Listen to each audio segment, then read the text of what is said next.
Zen Teachers. Here we are for Chapter 11, Acceptance. You can't always get what you want, but if you try sometimes, you just might find you get what you need. Rolling Stones. Show of hands. How many of you struggle with accepting disappointment? Yeah, me too. Having expectations is unavoidable. We all hope that moments in our lives will turn out a certain way, but even when things go well, they rarely, if ever, go exactly as planned. This truth makes acceptance one of the most helpful skills we can acquire on our journey towards focus, simplicity, and tranquility. For example, one night I brought home dinner from the local burger joint for my family.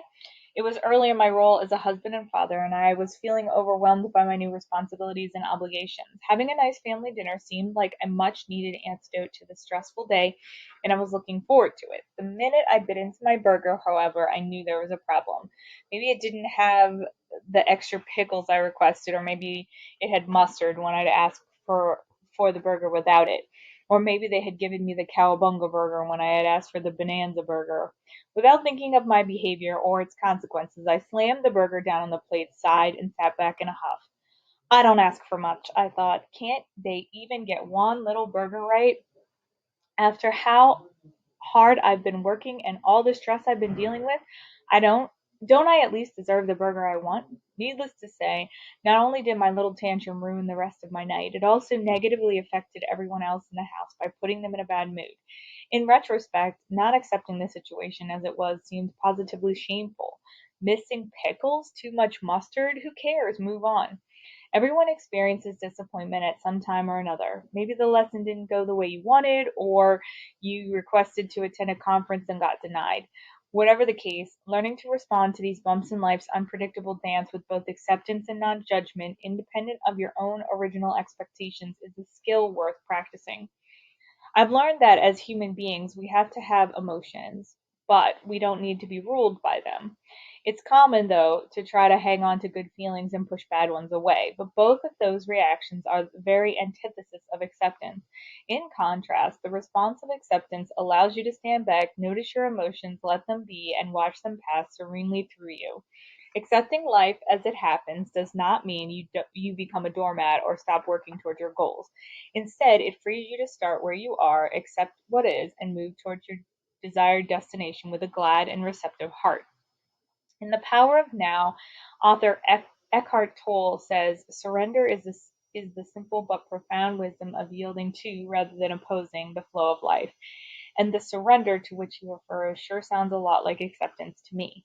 You will probably never reach a point where you are standing in your doorway, hands on your hips like Superman, with an American flag waving majestically in the background and bellowing in your best radio announcer voice, I have arrived. I accept what is happening. It's more likely that you'll stumble along and say, wow, I didn't expect that, but I can still make do. Or, I really want the other thing, but the fact that I got this is pretty good too. Acceptance is not so much a destination as an ongoing journey, a method of traveling. As you tra- as you travel, you will encounter three primary types of acceptance: acceptance of ourselves, acceptance of others, and acceptance of events. Acceptance of ourselves. The media tells us something more, better, different. Unhappy with your weight? Try this diet supplement. Unhappy with your appearance? Get a liposculpture or a nose job. Very few of us, however, need radical makeovers. We just don't. Learning to accept ourselves for who we are is not a complicated process, but that doesn't make it an easy one either. We have to overcome years, sometimes decades, of media messages and negative self talk telling us what we need to change. But what if I'm too fat became I accept my weight and love myself as I am, but I will couple this new acceptance with both moderate and mindful choices about my exercise habits and what I eat. Over time, you could transform your perception and ultimately your self acceptance. I've found that one of the most difficult parts of teaching is learning to accept one's own limitations. Resisting or fighting against what you perceive as deficits, fuming over the fact that a lesson didn't rock, lamenting that you don't have the training you need to teach a particular concept with more grace and efficiency, or wishing you had the magic to help you reach that unreachable student are all reactions rather than responses to acceptance. In what ways, if any, do you compare yourself to other teachers who seem to have the perfect classroom, or berate yourself for not being good enough? How would you feel differently about yourself if you accepted who you are as a teacher and set goals meant to improve your skill rather than setting goals to be like somebody else? Acceptance of others. Another challenge we face as teachers is struggling with others. Maybe you are irritated by teachers who have a different style than yours, or disappointed in an administration that doesn't meet your needs. Address your concerns or understand your challenges. Perhaps your students frustrate you when they don't do as you ask or create disturbances in your class. Learning to accept others as the complex, contradictory, and sometimes infuriating, yet ultimately beautiful creatures they are, is a life skill that will benefit us in every area of our lives. If we challenge ourselves to learn this very important skill, even though none of us will learn to like everyone with whom we come in contact, we may end up living a more peaceful life simply because we learn to accept the nuttiness of humanity in all its myriad forms.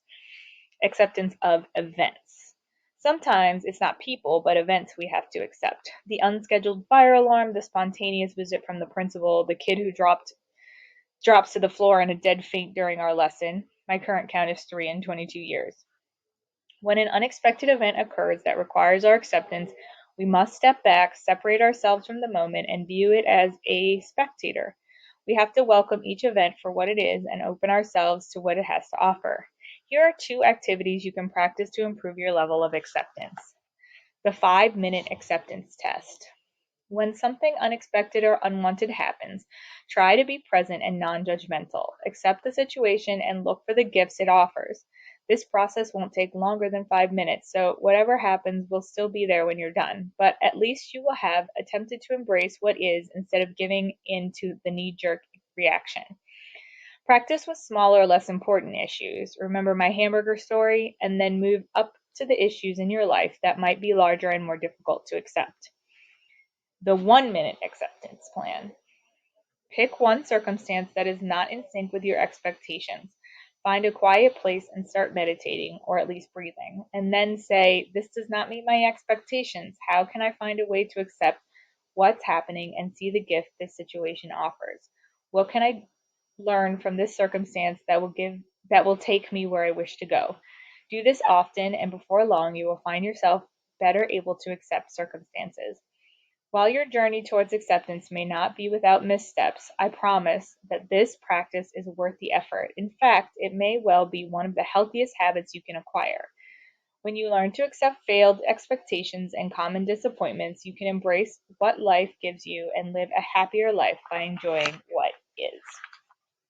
Your Zen Teacher assignment for this chapter.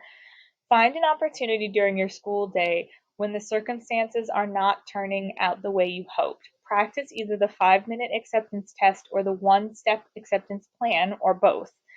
Discover the gifts the situation is offering you, even though it's not what you initially expected or wanted, and then practice embracing what is instead of what you hoped it would be.